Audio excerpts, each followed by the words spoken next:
Hey friends, welcome back to the YouTube channel. If you're new here, my name is Oleg, and this is one and only Mr. Bond. We talk about watches here.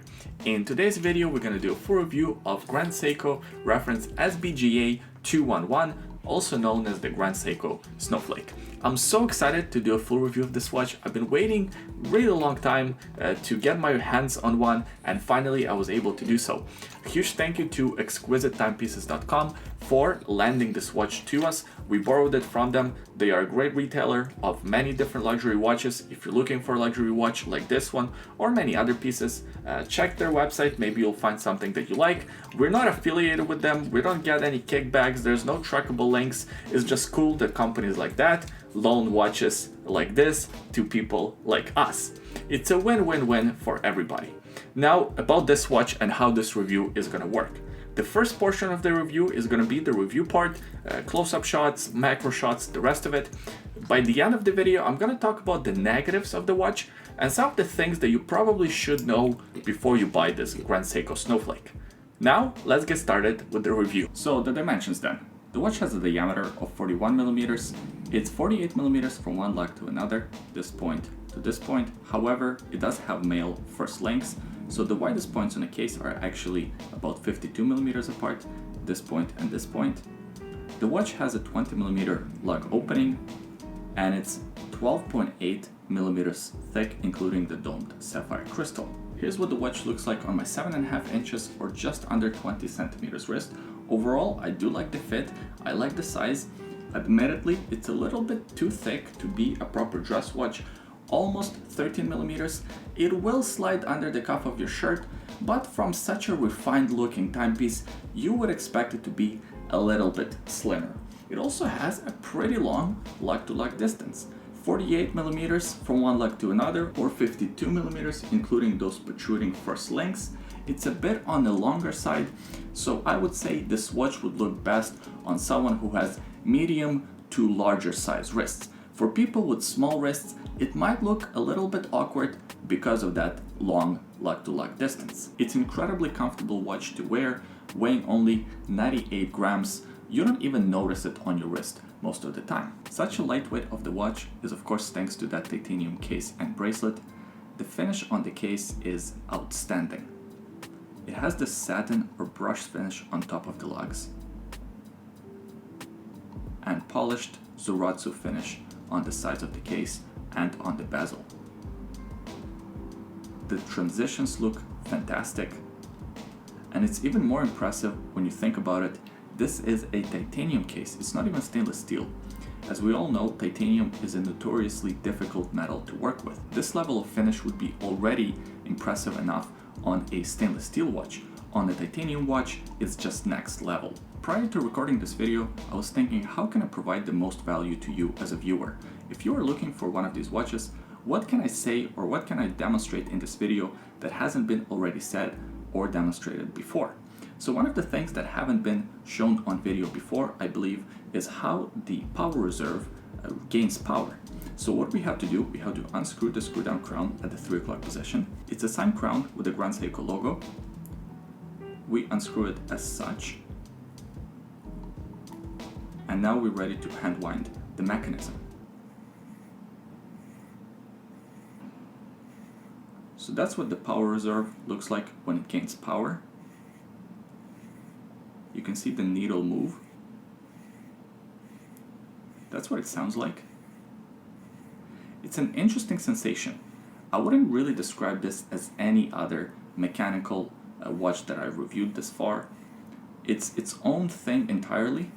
If my mechanical watch sounded like this, I would assume it needs a service. Of course, this watch here doesn't need a service.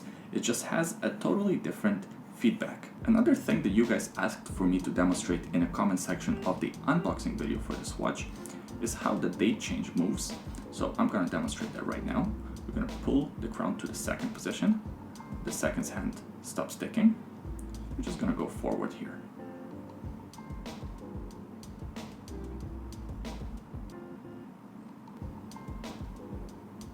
As you can see, at about 11:35, 11:30, the date starts to rotate, and at exactly midnight it snaps. Actually, just 5 past midnight. So that's how long the date change rotation takes. Now is as good time as any to talk about the movement in this watch. It has a spring drive caliber 9R65A automatic spring drive movement. I'm not going to go into detail about this movement because frankly I had to look up a lot of this information myself. Wikipedia articles, a blog to watch, Worn and Wound did a great video about this movement, so I kind of puzzled together some information about how this movement works exactly. I'm not going to embarrass myself on camera trying to explain it, but basically from what I understand, this movement took about 20 years to develop. They conceived of this movement in 1977, and in about 1999 is when they produced their first spring drive movement. And the way the power distribution works is slightly different. So it still has a rotating rotor that charges the movement. Of course, you could also hand wind it, as I demonstrated earlier. And that whole bit works exactly the same as any mechanical watch, but there is no oscillating balance spring afterwards. So instead it uses electromagnetic braking system helped by a quartz crystal that results in a continuous release of energy. So instead of having beating or ticking balance spring or balance wheel, it has a continuous smooth release of energy, and that's how you end up with this continuous smooth seconds hand. It looks quite surreal in person. It's hard to describe. It just feels very strange and weird. At the same time, it feels very natural. It just looks right. There are some high beat mechanical movements beating at 36,000 vibrations per hour. They're still not nearly as smooth as this. The watch has incredible accuracy thanks to that quartz crystal inside of the movement. Plus or minus 1 second per day. A lot of Grand Seiko owners would say that that's a little bit generous. A lot of their watches are within 1 second or exactly 0 seconds per day, basically beating at about plus or minus 10 to 15 seconds per month. The movement also has 72 hours of power reserve and 30 joules. Just incredible piece of engineering. Now, a lot of people don't consider spring drive movements as true mechanical movements, and I guess they're kind of not true mechanical movements. A lot of people kind of discount these watches right off the bat because they don't have the traditional Swiss watchmaking movements and traditions. But I think this is a new era for watchmaking, and good on you, Grand Seiko, for creating something totally new, totally unique, and so beautiful looking. Not only are you impressed by the movement from the technical achievement standpoint, or the accuracy, or the smooth sweeping seconds hand, you're also impressed with the finish of the movement. It's just so beautiful to look at, and right away you know that something is a little off with this movement. If you look at the way it's beating, the balance wheel continuously turns. It doesn't beat like a regular watch for the reasons I stated already. Another piece of the puzzle of the value and the value proposition of this watch is the dial on this watch. It's just amazing. I'm not one of those people to talk about the artistic expressions and what the artists were trying to convey and how the dial makes you feel. It's just not my style. I'm more of a hands-on type of a guy. But I gotta admit, this dial just looks mesmerizing. It looks very light. If the crystal wasn't there, by the way, it's a domed sapphire crystal with a lot of AR coating on it. But if it wasn't there, if it wasn't in place, I feel like if I touched the dial with my hands, it would feel almost like a pillow or like the soft snow. Maybe soft snow is not the right description. To me, it looks more like paper, like the water paper that you would paint on. That's what it looks like. And so much depth to this dial. First of all, the indices, of course, all applied indices, finished in Zaratsu high polish, multifaceted. They play with the light amazingly. And they also almost seem like they're floating on top of this dial. Grand Seiko was able to achieve a pretty cool 3D effect with the way they designed this dial. As you can see, the indices are applied, however the minutes running track is printed, and to me that gives a pretty cool 3D effect to the dial. Also the way the Grand Seiko logo is applied versus the Grand Seiko wording is actually printed on the dial, again helps with the depth perception of this dial, just makes it look a lot richer.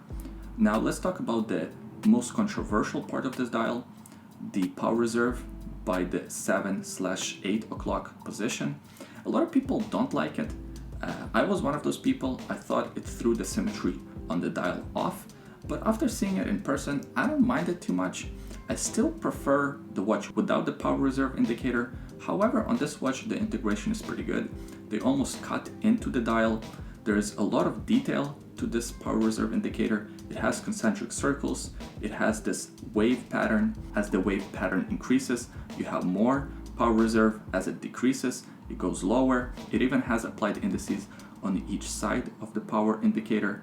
And again, the finishing is immaculate. Just coming back to that attention to detail, amazing craftsmanship, just blown away with this dial and what they were able to achieve in such a small space. I mean, the dial is really tiny, but how much detail is in there, it's crazy. I also like the blue accents, the blue seconds hand, and the spring drive written closer to the 6 o'clock position. The date window is at the 3 o'clock position. Nice date frame around it. And one of the things that I appreciate about this date wheel, that it has alternating in size numerals. So as you can see, single digits are larger than double digits. It just always fills the frame perfectly. Just another level of attention to detail on these Grand Seikos. There is no loom on this Grand Seiko Snowflake. I think that was a great choice. Usually I prefer watches with loom, but on this specific watch, it would definitely look off. So well done Seiko for not including any looms, any loom pips, no loom on the hands. Let's actually take a minute to appreciate this set of hands. They look almost like two tiny little swords. I love how the watch plays with the light, not just the indices, the hands, and the little accents on the dial, but also the finishes on the case, the little pops of polish finishes like on the inside of the lugs, and these little accents on the bracelet. All of that adds to a cool effect on the watch. Again, makes it more three-dimensional, makes it play with the light, and makes it a lot more visually interesting. Now let's actually talk about this bracelet. Again, titanium bracelet, satin finish on top and on the sides. It only has these high polish accents in the middle. All of these are individual links. 2 releases for the clasp. Grand Seiko signed clasp here, and it's an engineered clasp. Solid end links, solid links, and color and style pins. No screw-in pins on Grand Seikos. Kind of disappointing. Grand Seiko claims that titanium screws are not as reliable. That could be so, but then you have something like Tudor Pelagos that has titanium bracelet with screw-down pins. So I don't know what Seiko is talking about. Another thing that I really don't like about this watch is the clasp. So first of all, no micro adjustments. Kind of a bummer. In case you need to readjust the bracelet slightly, you have to take out the pins, you have to remove links, and that's kind of a pain in the neck. But more so, the way this clasp fits in here. I demonstrated this in the unboxing video, and a lot of people said I didn't push the clasp hard enough. Here it is fully closed, as you can see from underneath the clasp. It's fully closed and still has quite a big gap here. Now, a lot of people said that this gap is here to prevent the clasp from scratching the bracelet. Kind of makes sense, I guess. I still would prefer the watch without this weird gap. That's just my personal preference. I think it doesn't look as refined and doesn't inspire as much confidence on the wrist seeing this big gap. Other than that, the bracelet is great. Just the clasp needs a little bit more work. That was the review part of the video. Now let's talk about my experience of having this watch on the wrist for about a week or so. So by the time you're watching this video, the watch is probably already back to exquisitemepieces.com. I'm gonna miss it, but oh well, the life goes on. I can't buy every single watch. Which brings the question, do I have the desire to buy this watch? And the answer is, I kind of do. It's such a special timepiece. I love the gliding of the seconds hand. I love the way this watch plays with the light. It's very difficult to explain it. There is no loom on the watch. Nevertheless, it's still easy to tell what time it is, even in low light conditions, because of the finishes on these multifaceted indices. It's just amazing. The watch is also super comfortable to wear. It's very light. You almost don't feel it on your wrist. If I didn't already own the baby Snowflake, I'd probably start saving up for this bad boy right about now. Because I have the baby Snowflake, and of course the video comparison between the two watches is coming up. I don't know if I need to add this watch to my collection now. Maybe a different Grand Seiko, maybe not Grand Seiko for a while. I don't know yet, but overall this watch has impressed me greatly. That's not to say that the watch is perfect, because it certainly has a few negatives. So first of all, the clasp. That's the biggest negative. Doesn't have micro adjustments and it has this weird gap. Now, if you bought this watch, I'm not attacking you, I'm not attacking your choices. Of course, it's a fantastic watch, okay? I love you, kisses. Don't get upset. But I do have to mention the negatives. The clasp on a $6,000 watch, $5,500 watch, that's kind of unacceptable. It doesn't feel as refined, it doesn't feel as nice as the rest of the watch. So in my opinion, definitely needs to be improved. The thickness, again, it's not too bad, just under 13 millimeters. You can live with it. It's not like it's 15 millimeters thick and really stands tall on your wrist.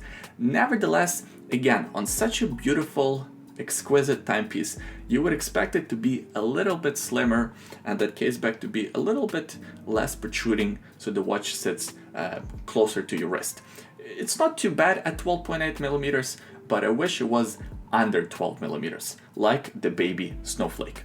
And the last sort of negative, something that you should be aware of, is that date change. I was hoping for an instant snap of the date, but this one has that usual Seiko date wheel dance where the date starts to change at about 11:15, but it doesn't fully snap until about 12:05. Again, not a big deal. Now I'm just getting nitpicky. It would be nicer to see that instant date snap. As it is right now, the slow date change just kind of reminds me of cheaper movements. Other than that, the watch is fantastic. If you've been saving up for one, and if you get one, I don't think you'll be disappointed with the overall quality, the build quality, and the finishes on this one. I appreciate you watching this video until the end. Please give this review a thumbs up if you enjoyed it, subscribe to the YouTube channel, we release new videos every week, and leave a comment in a comment section below. Let me know what you think about Grand Seiko Snowflake.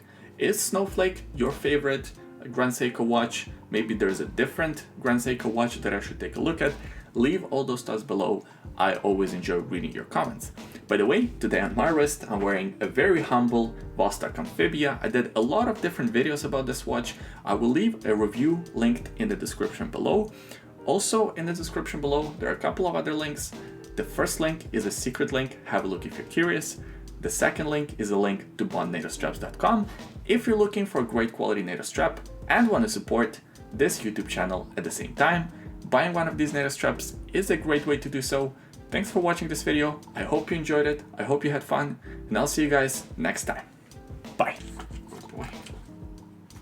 Good boy. Good boy. Okay.